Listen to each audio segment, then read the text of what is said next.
नमस्कार, ओनविल टीवी देख रहे हैं आप। मैं हूं आपके साथ विशाल गर्ग। खबरों की शुरुआत करेंगे बड़ी खबर से। उत्तराखंड में आफत की बारिश जारी। देहरादून, टिहरी, पौड़ी समेत 8 जिलों में रेड अलर्ट। कई जगह भूस्खलन की घटनाएं भी आई सामने। 8 जिलों में आज स्कूल रहेंगे बंद। आंगनबाड़ी केंद्र भी इस दौरान बंद रहेंगे। बद्रीनाथ हेमकुंड यात्रा पर 1 से 5 सितंबर तक रोक लगाई गई है, जबकि रुद्रप्रयाग में केदारनाथ यात्रा 1 से 3 सितंबर तक स्थगित रहेगी। तो बड़ी खबर आप तक पहुंचा रहे हैं, जहां पर मौसम का मिजाज बिगड़ा हुआ है। पहाड़ से लेकर मैदान तक भारी बारिश देखने को मिल रही है, और ऐसे में यह भी बताया जा रहा है कि 8 जिलों में स्कूल और आंगनबाड़ी केंद्र बंद किए गए हैं। इसके साथ ही यात्रा पर भी रोक लगाई गई है, जहां पर बद्रीनाथ हेमकुंड यात्रा पर 1 से 5 सितंबर तक रोक लगाई गई है, जबकि केदारनाथ यात्रा पर 1 से 3 सितंबर तक रोक लगाई गई है।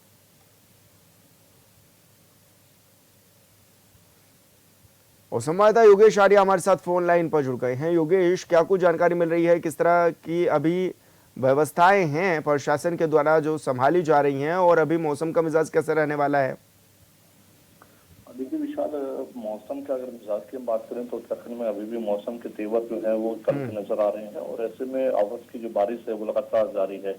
आज देहरादून, टिहरी, पौड़ी, हरिद्वार, नैनीताल समेत 8 जिलों में आज मौसम विभाग ने जो है रेड अलर्ट जारी किया है, और भारी से भारी बारिश की संभावना जो है वो व्यक्त की जा रही है। अगर देखा जाए तो कल से ही रुक रुक कर बारिश हो रही थी। देर रात से लगातार जो है बारिश का सिलसिला जो है वो तेज बारिश का जारी है, और ऐसे में जिस तरह से पूर्वानुमान जो है मौसम विभाग ने जताया तो संभावनाएं व्यक्त की थी, वो तो सीधे तौर पर देखा जाए तो 100% सच होती हुई नजर आ रही है। और ऐसे में उन्होंने ये भी संभावना जताई थी कि नदी नाले जो है वो उफान पर रह सकते हैं, कई जगह पर भूस्खलन की घटनाएं दर्ज हो सकते हैं।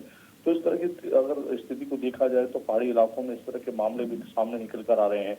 वहीं अगर इनमें मौसम विभाग के अलर्ट को देखा जाए तो उसके चलते पिथौरागढ़, चंपावत, नैनीताल, उधम सिंह नगर समेत 8 जिलों के स्कूल जो है, आंगनबाड़ी केंद्र हैं, वो जो है बंद किए गए हैं। उनकी छुट्टी आज घोषित की गई है।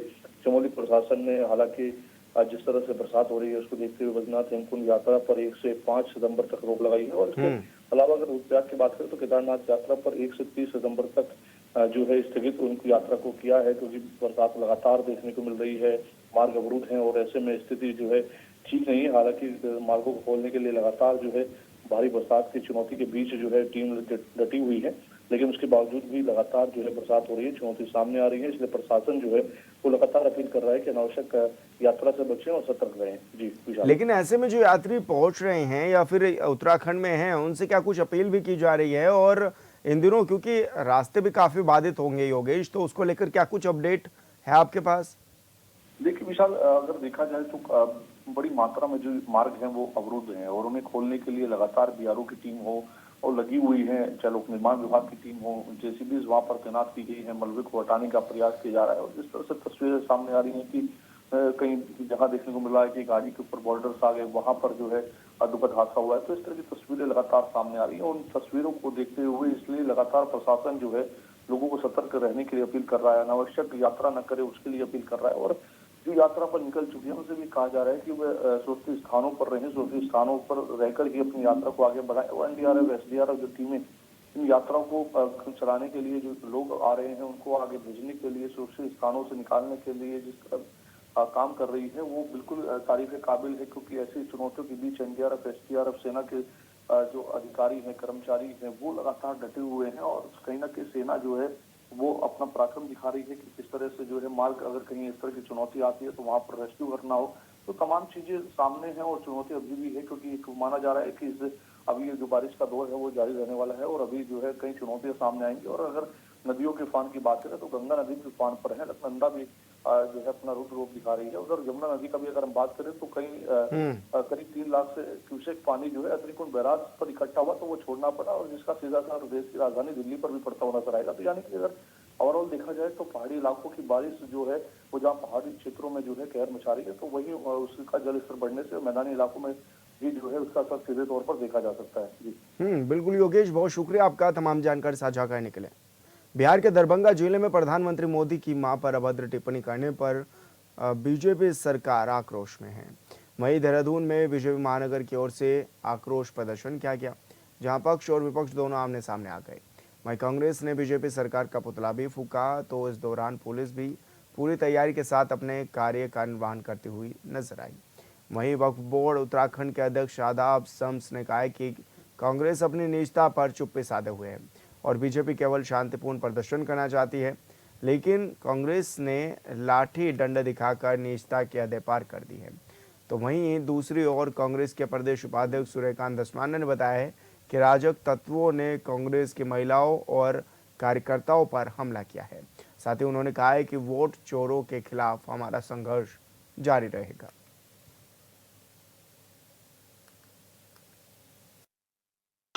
हम एक शांतिपूर्ण प्रदर्शन कर रहे थे। आज इस सभ्य समाज में किसी की माँ को गाली दी जाए, किसी को बहन की गाली दी जाए तो सामान्य लोगों को भी गुस्सा आता है। प्रधानमंत्री की माता के बारे में अपशब्द कहे गए, गालियां दी गई। हमें उम्मीद थी कांग्रेस पार्टी में कम से कम इतनी नैतिकता होगी कि जब हम विरोध करेंगे तो वो माफी मांगेगी। वो माफी मांगने की बजाय अपनी नीचता पे कांग्रेस के नेता उतर आए हैं, लाठी डंडे बरछा रहे हैं। उनके महानगर के नेता अध्यक्ष लाठी मारते हुए दिखाई दे रहे हैं। ये बताता है कि वो नीचता की तमाम हदें पार कर दी हैं और गुंडागिरी पे कांग्रेस पार्टी उतर आई है। मैं ये कह सकता हूं कि कांग्रेस को अपने इस चरित्र के लिए देश की जनता, प्रदेश की जनता कभी माफ नहीं करेगी। ये नीचता की हद है कि माँ बहनों को गाली पड़े और कांग्रेस उसके समर्थन में उतर आए। हमारे दफ्तर पे हमला किया गया। हमने सुबह 10 बजे बाकायदा डीजीपी साहब को, कल एसएसपी को हमने बताया था कि भाजपा के असामाजिक तत्व हमारे पार्टी के दफ्तर में हमला कर सकते हैं। पुलिस ने कोई प्रबंध नहीं किया। उनको परमिशन दी गई हमारे दफ्तर तक पहुंचने की। हमारे दफ्तर में महिलाओं के साथ और पार्टी के कार्यकर्ताओं के साथ, भाजपा के कार्यकर्ताओं के साथ असामाजिक तत्वों ने जो हमला किया है, इसलिए लोग सड़क पर आए। हम तो अपने दफ्तर में खड़े हैं। ये हमारा दफ्तर है, कांग्रेस का मुख्यालय, प्रदेश के कांग्रेस के मुख्यालय में अगर पुलिस के संरक्षण में भाजपाई गुंडे यहाँ पहुंचेंगे तो भैया हम चूड़ी पहन के नहीं बैठे। हम गोरों से लड़े थे, अब चोरों से लड़ रहे हैं। और भाजपा के जो चोर हैं, वोट चोर हैं, उनके खिलाफ हमारा ये संघर्ष जारी रहेगा। उत्तराखंड विधानसभा अध्यक्ष और कोटद्वार विधायक रितु खंडूरी भूषण ने कोटद्वार स्थित चंद्रमोहन सिंह नेगी राजकीय संयुक्त चिकित्सालय समेत लालपानी और गाड़ीघाट के स्वास्थ्य केंद्रों का औचक निरीक्षण किया है। उन्होंने मरीजों से बातचीत कर सुविधाओं की जानकारी ली और हाल ही में नियुक्त चिकित्सकों से स्वास्थ्य सेवाओं में आए सुधार को भी सराहा है। हालांकि अस्पताल परिसर में सफाई व्यवस्था को लेकर कड़ी नाराजगी भी उन्होंने जताई और प्रशासन को तुरंत सुधारात्मक कदम उठाने के निर्देश भी दिए हैं।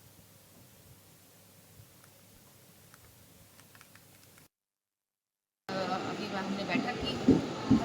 अभी जैसे यहाँ पर घूमते हुए पता चला है कि यहाँ पे हमारे पास दो अभी आए हैं, 2 सर्जन्स हैं, गायनी हमारे पास 2 हैं, एनेस्थेसिस्ट हमारे पास 3 अब आ गए हैं यहाँ पर, और आई के हमारे पास डॉक्टर हैं। तो जो व्यवस्था है वो सुचारू रूप से चल रही है, लेकिन अभी कुछ और आवश्यकता है, उन पर भी मैं सरकार से, शासन से, आदरणीय मुख्यमंत्री जी से, हेल्थ मिनिस्टर से बात करूँगी। साफ़ सफाई की भी मैंने यहाँ पर देखा, काफ़ी जगह सब कुछ ठीक लगा। 1-2 जगह जो मुझे चीज़ें ठीक नहीं लगी वो भी मैंने सीएमओ साहब को अवगत करा दिया है और मुझे पूर्ण विश्वास है कि सुचारू रूप से सुदृढ़ तरीके से हमारा अस्पताल चलेगा।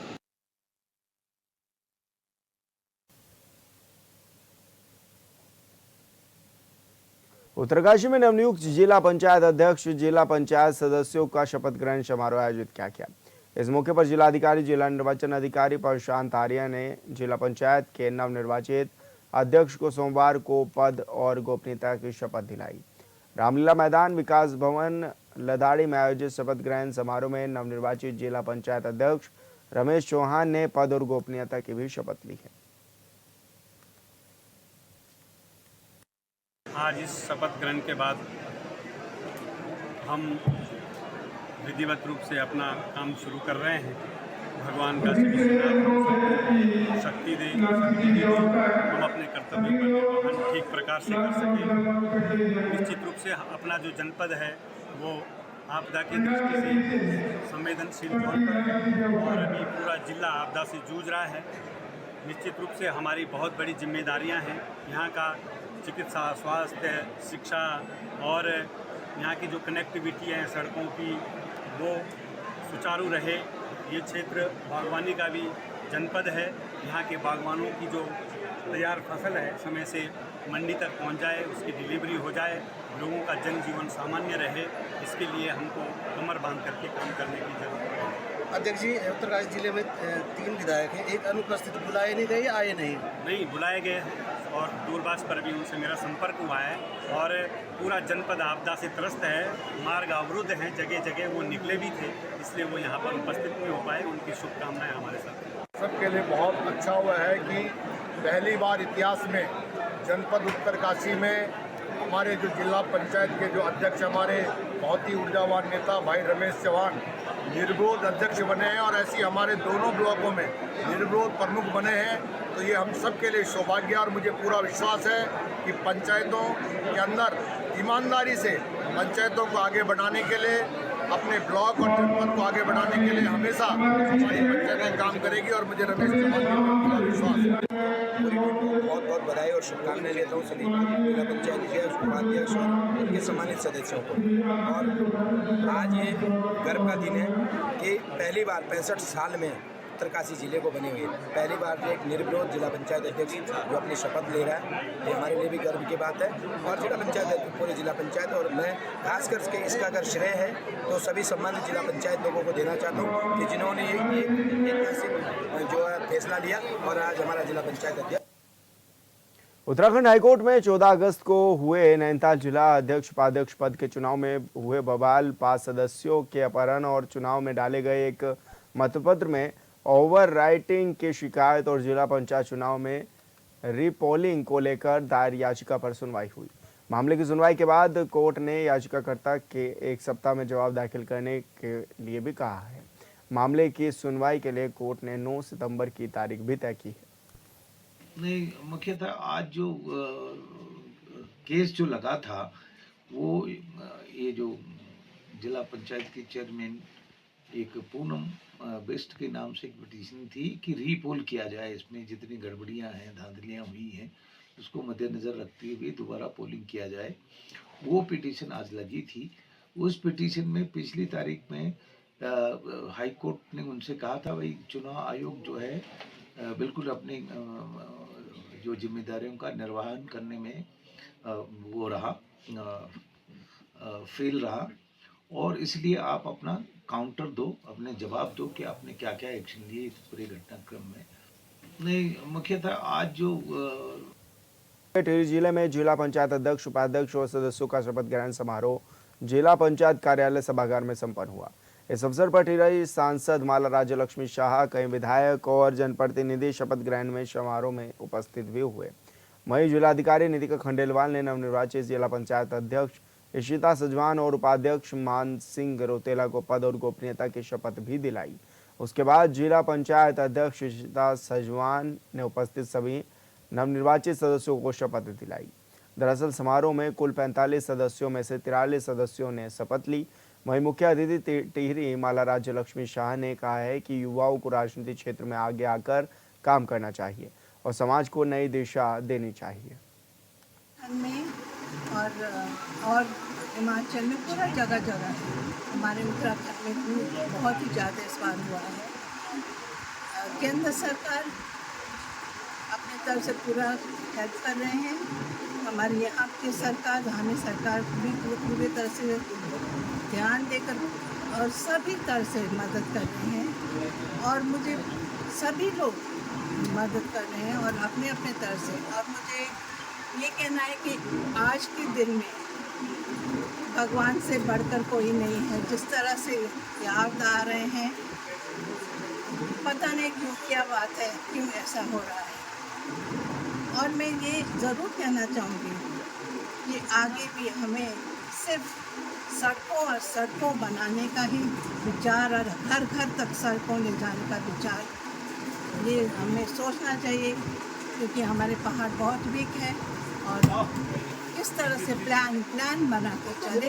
ऐसे जहाँ मन लगे वो न करें, क्योंकि नहीं तो ये पहाड़ का हालत बहुत ख़राब है, बहुत ही ख़राब हो जाएगा। तो कैसे हम लोग सब मिलकर पहाड़ों को बचाएं, ये सोचना बहुत ज़रूरी है सभी को, सभी व्यक्ति, सभी हमारे यहाँ के लोगों को, चाहे जो भी हो, इससे कोई फ़र्क नहीं, सब साथ हो तो सब अच्छा होगा। धन्यवाद। अभी मैं आपको बताना चाहूँगी कि हमारी बैठकें होंगी, सब कुछ डिस्कस होगा, सबका सुझाव होगा और फिर मैं ये सारे सवाल आपके दे पाऊँगी, सवालों का जवाब फिर दे पाऊँगी। धन्यवाद। मैं तो पहले अपनी जिला पंचायत क्षेत्र कपड़ों की सम्मानित जनता को बहुत बहुत धन्यवाद देता हूँ, जिन्होंने मुझे इस पद पर चयनित करके भेजा। उसके बाद मैं अपने जिला पंचायत टिहरी गढ़वाल के सभी सम्मानित सदस्यों का आभार व्यक्त करता हूँ, उन्होंने मुझे एक सीढ़ी और ऊपर बढ़ाने का काम किया। इसके लिए मैं सभी सदस्यों का एवं पूरे जिले की सम्मानित जनता का बहुत बहुत धन्यवाद आभार व्यक्त करता हूँ। और मेरी जो प्राथमिकताएँ होंगी, मेरी जो प्राथमिकता रहेंगी, स्वास्थ्य, शिक्षा, पर्यटन, स्वरोजगार और दैवीय आपदा में जो क्षतियाँ हुई उनको सुधारने का प्रयास करेंगे। कोटाबाग ब्लॉक में 17 क्षेत्र पंचायत सदस्य ने एक बैठक कर सभी की सहमति से आंवला कोट क्षेत्र पंचायत सदस्य दीपा ढोंडियाल को ब्लॉक संगठन उपाध्यक्ष चुना है। वहीं नवनिर्वाचित क्षेत्र पंचायत संगठन की ब्लॉक अध्यक्ष दीपा ढोंडियाल ने कोटाबाग के विकास खंड अधिकारी श्वेता सैनी को एक ज्ञापन भी दिया, जिसमें 17 क्षेत्र पंचायत सदस्यों की मोहर और सिग्नेचर मौजूद भी थे। इसमें सभी ने अपनी सहमति से दीपा ढोंडियाल को संगठन का ब्लॉक अध्यक्ष चुना है। इस दौरान दीपा ढोंडियाल ने कहा है कि उनके द्वारा सभी क्षेत्र पंचायत सदस्यों को साथ लेकर विकास का प्रयास किया जाएगा।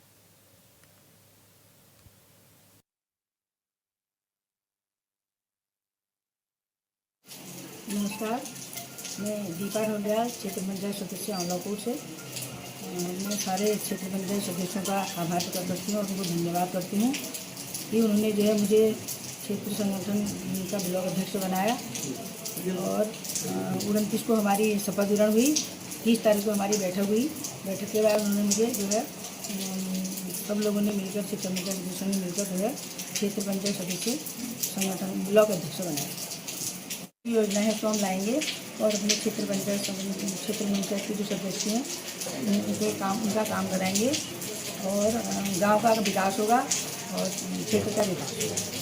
क्षेत्र पंचायत सदस्यों द्वारा उनकी एक मीटिंग जो कल उन्होंने कंडक्ट की होगी उसके संबंध में उन्हें ज्ञापन दिया गया है, जिसकी रिसीविंग दे दी गई है। चंपावत में मूसलाधार बारिश के चलते टनकपुर पिथौरागढ़ राष्ट्रीय राजमार्ग आज सोमवार को चौथे दिन भी स्वाला के पास बंद रहा।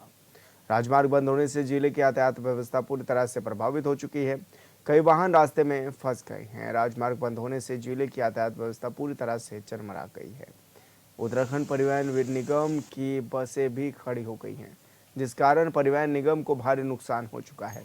सोमवार को परिवहन निगम ने लोहाघाट डिपो के स्टेशन पर भाई जगदीश नारायण ने बताया है कि पिछले 4 दिनों से टनकपुर पिथौरागढ़ राष्ट्रीय राजमार्ग स्वाला में बंद होने से परिवहन निगम को लगभग 15 लाख रुपए से अधिक की चपत भी लग चुकी है।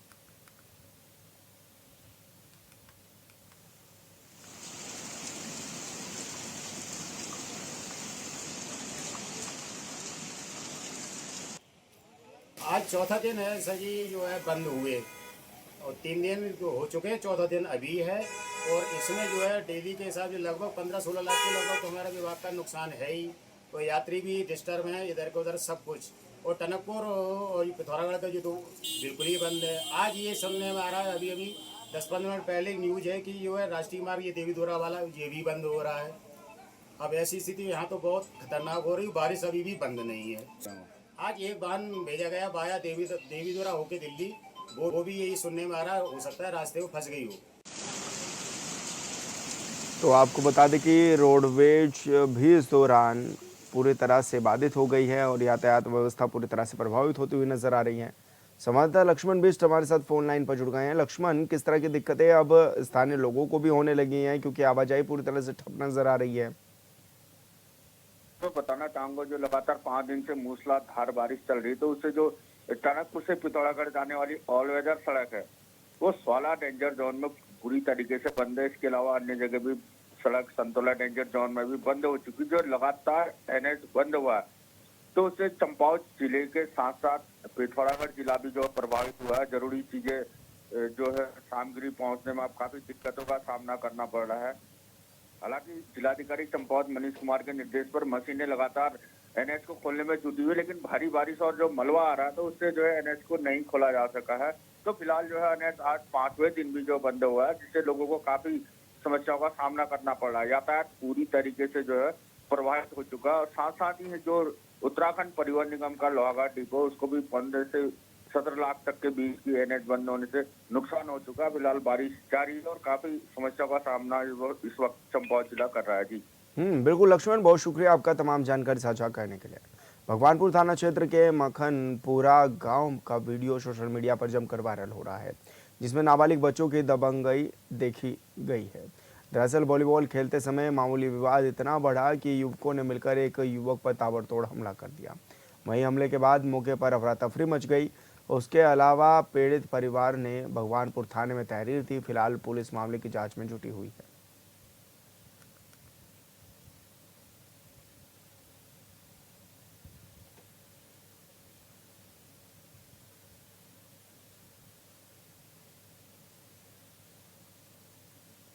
और फिलहाल इस बुलेटिन में इतना ही। आप देखते रहिए हॉर्नबिल टीवी। नमस्कार।